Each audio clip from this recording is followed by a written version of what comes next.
tuning in to another exciting episode of I Got Answers with yours truly, Lucky. But today the question is, did Kevin Durant make the right decision this offseason? Well, you know the name of the show. Kevin Durant surprised me with this move, okay? This was the best move that he could have made. He really only had, realistically, three options of places he could go to compete for championships. Not waiting to the end of his career to try and chase those championships, like Charles Barkley, for instance.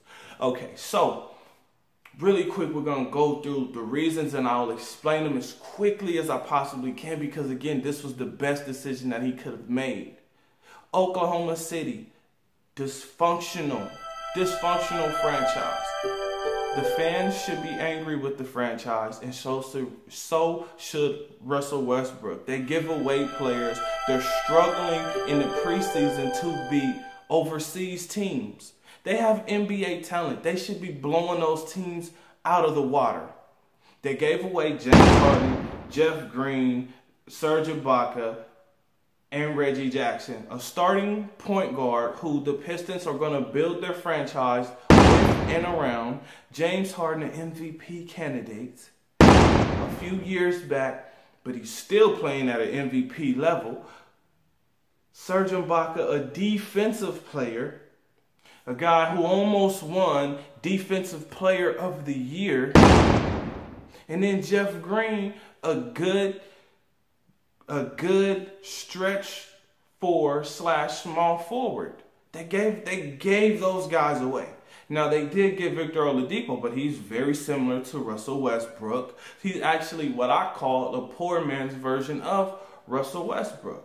All right, so we see the dysfunction that they have. Great drafters. They can draft really well, but they don't keep them. They don't keep the players. They give them away when those players are good. When it's time to pay them. Now, also, the most important thing, happy ball. These guys are playing happy ball. The Warriors, they're playing happy ball, not angry ball, meaning free-flowing, okay? He's open. Lob it up to him. Oh, wait a minute. He's open over here, behind the back to Klay Thompson in the corner. Oh, wait a minute. Steph Curry's coming off a double screen. Hit him. Oh, my gosh, wait a minute. Steph is running down the court. He's going to shoot it from half court. Oh! Durant is now playing in that system. These guys are smiling. They're having a good time. Russell Westbrook has a good time, but more in an angry way. And I love Russell Westbrook. He's actually one of my favorite players in the NBA, but he plays angry. The Warriors play happy. They're smiling. They're having a good time. And they're winning.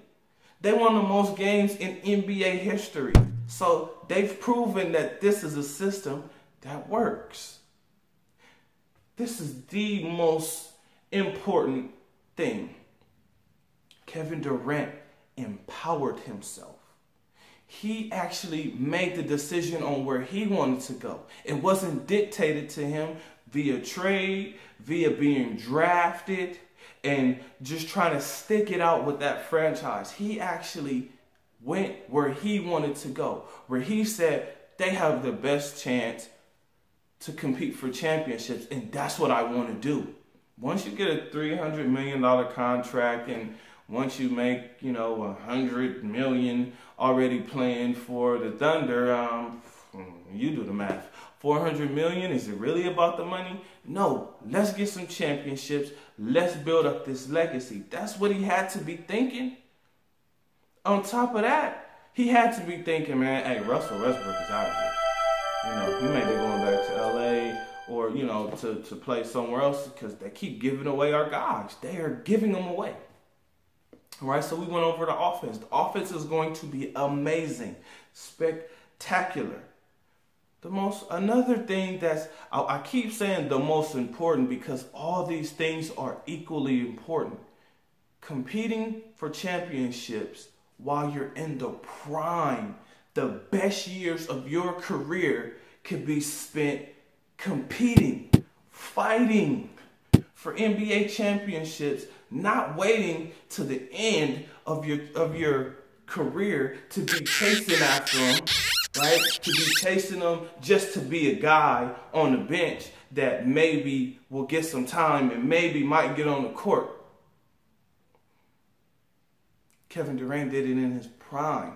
And that took a lot of guts because he had to know that he was going to take a lot of scrutiny. A lot. Last point. This is great for the NBA. Why? Because LeBron is dominating the East. LeBron in LeBron land, playing with the LeBrons, he is going to the finals for the 7th straight year if he doesn't get hurt. He doesn't get hurt, he's going to the finals again. So, where's the competition in the East? And then in the West, the Warriors are still there.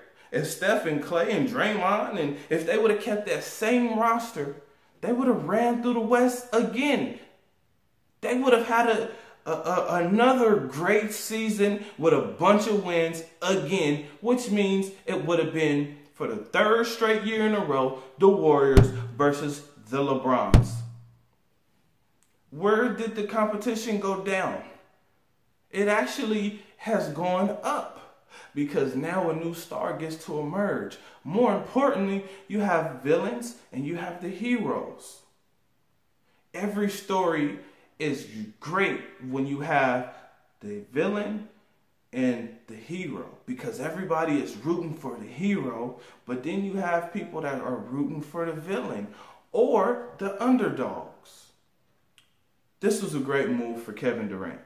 Okay, he got out of the dysfunction of the Oklahoma City Thunder. He empowered himself. He went where he wanted to go. It wasn't dictated to him. He's going to be competing for championships, and he will be the man for the Warriors. But he's going to be the man amongst the men on that team because they are a team. And that's the difference, once again, that's the difference between OKC and the Warriors. You had KD and Russell. The Warriors have a team and Steph, and then a whole team of players. Thank you for tuning in to my show, I've Got Answers, where today you heard me rant and rave about Kevin Durant making the best decision he could possibly make this offseason. He made the best decision he could make for his career. If you disagree, get in the comments below. Let me know how you feel. Where should he have gone, or should he have stayed? If you say he should have stayed, you should tell me why.